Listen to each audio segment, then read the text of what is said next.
Okay, let's go. So this is eCom Raw Reality, a new series that I just made.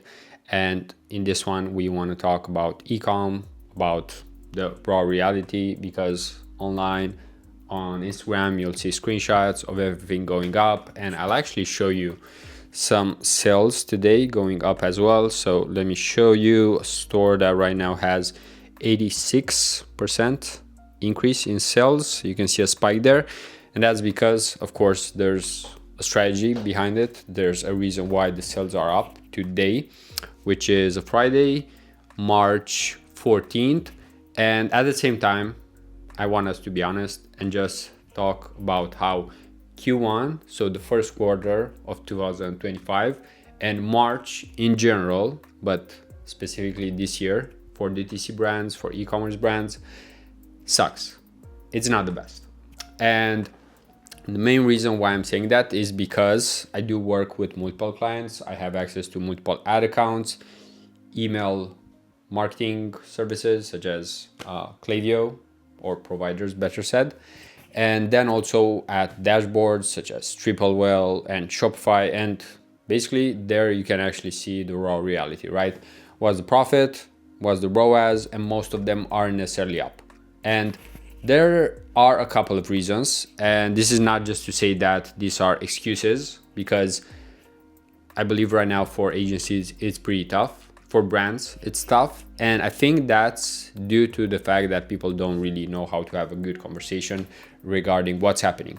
And sometimes you don't need to have a sales conversation or an emotional one, but also just by looking at the data and understanding what's happening, because Q1 is well known as one of the worst sometimes quarters of the year, and that's because most people spend their money in November, in December. So logically, if we think about it, January and February are one of those months when you already have quite some shit in your house. For example, even myself, I bought from November to December so many supplements that I have enough for the next 3 to 4 months, even though typically January is one of the best months for brands in the health industry.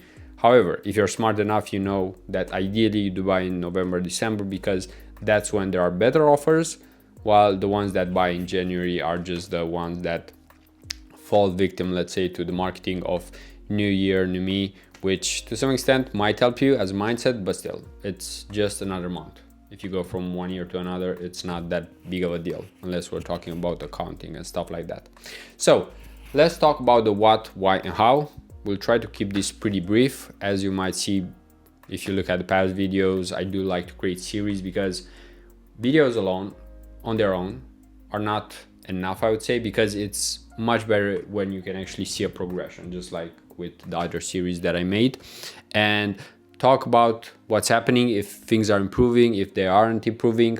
And first of all, the what. Performance is down, and that is due to a couple of reasons, but March is not the best. Look at what's happening with Trump, with tariffs, and I think many brands out there actually had to pay around the 10%, at least in the US, tariff. And imagine if it's a brand that's making 100 million or buys stock for 50 million, 30 million, then 10% of that is 3 million, 5 million. And that's money that could have gone to the team, to other things, right? Even myself right now, I just got an invoice. I had to send the Stripe link, and Stripe took away like 5% or something like that of the fee. So that's margin that's gone from the business. And now, why is this happening? So I would actually say that you should know your season. You should know that, for example, if you compare March, you don't compare it to February of this year. You don't compare it to December. You don't compare it to November, especially, right? Different times. And then you might compare it to last year, but even then, you have so many nuances to go over, such as, are you trying to get new customers right now? Because if you are trying to get new customers, that's never going to be easier. Almost never. Because inflation. That's one of the only reasons that you can think of that makes things harder. But then you also have competition, more people trying to get the same customers. And if you're not one of the best or at least decent at marketing, of course, you'll lose.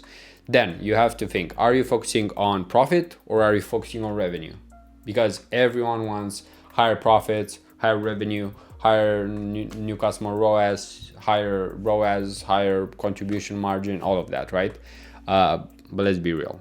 It doesn't always go like that with almost anything. Like even myself, sometimes I earn less because in the fourth quarter, there are many deals on my end that are tied to the spend or the revenue of brands. So of course, different seasons, different, let's say, revenues, if we just want to focus on that.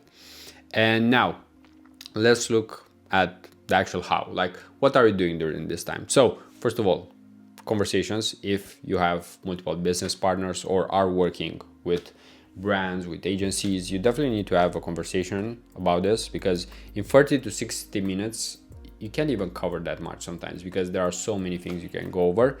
But in general, one of the best things is to compare what you're doing now to last year, and one of the main things is just to not suck, because if you can beat last year's performance, and here we're talking about, for example, revenue or getting the same amount of revenue from the same customers. If you can do that, then we definitely have a problem.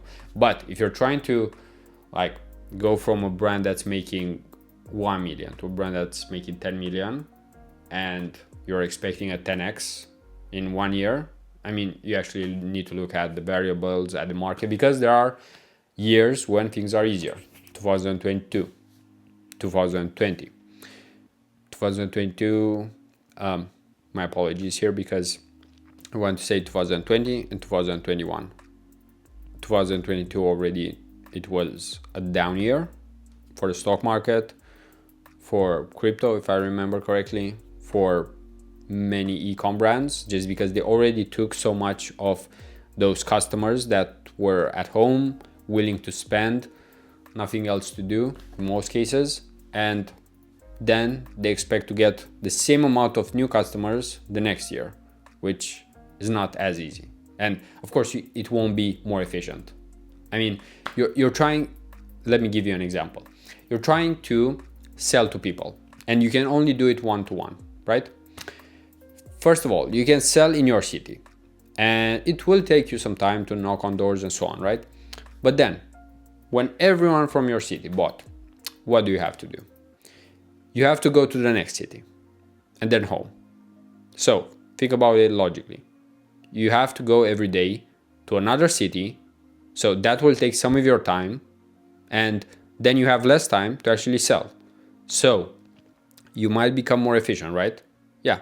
So eventually maybe in another city you might even sell more, because maybe it's a bigger city, maybe you become more efficient, but then you have to go to an even further city that takes 80% of your time. Then you have 20% of time left, right? So as much leverage as you would have alone, it's almost impossible, right? So you also need to look at the resources that you have, because if you have the same team, the same time invested and no other leverage point, of course things won't get better, right? And I think some people always look for better, for a new leverage point. And I mean, sometimes if you pick the wrong vehicle, it's not going to happen, right? Don't expect a 10x return or increase when you're in eCom compared to like info.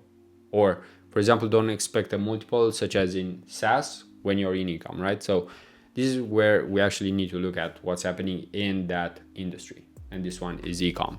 And then of course, what else can you do during this time? Well, a lot of planning. And I don't want to make this video way too long. I'll try to keep it around 10 minutes or so. But this is when you actually have to take out your whiteboard and plan. Because when you can't do anything right now, what else can you do? Well, plan for what's coming ahead. Because if you can't really change the present that much, what's the alternative? You can't do anything about the past. So the only thing is to prepare for the future. And this is just like logic, first principle thinking, nothing extraordinary, but of course we do forget this if we don't consume some content online, because even myself, I take ideas all the time from new YouTube videos, from guys who are making more, less, closer to me, or from eCom brands that I work with, and looking at others who are in the same category, right? Because if you compare yourself to Coke and Pepsi, I mean, good luck. They have 80-90% probably minimum returning customers. So they don't even need to advertise. They just need to send an email. And in most cases, they don't even do that. And I'm not even sure if they collect properly, right? Because they didn't start like that. So their business model isn't dependent on that. So that's pretty much it. We'll probably make a few other videos about eCom raw reality, right? I did want to show you basically here an increase in sales, but the fact is that right now, and let me auto refresh, basically this brand has a sale. And why do we have a sale? Well, because we kind of need it. If we want more sales, we can't expect anything to happen magically, right? You can't send more traffic if people don't convert. And why aren't they converting? Because they don't have a reason. You need some kind of urgency. You need some kind of psychological triggers. And you, me, we aren't different. We need that as well, right? So that's why today, compared to yesterday, there's an 86% increase in sales, even though, not sure if you can see it, not sure if it, yeah, maybe now. So it's just a good deal. Everyone likes a good deal. And the offer is one of the more important, because an ad won't get someone to buy, but the offer is the one that will get someone to buy. So CRO stuff, and I won't be talking about that, but this is more high level. And this is pretty much everything for today. If you liked this video, leave it a like, and see you in the next one. Until next time, peace out.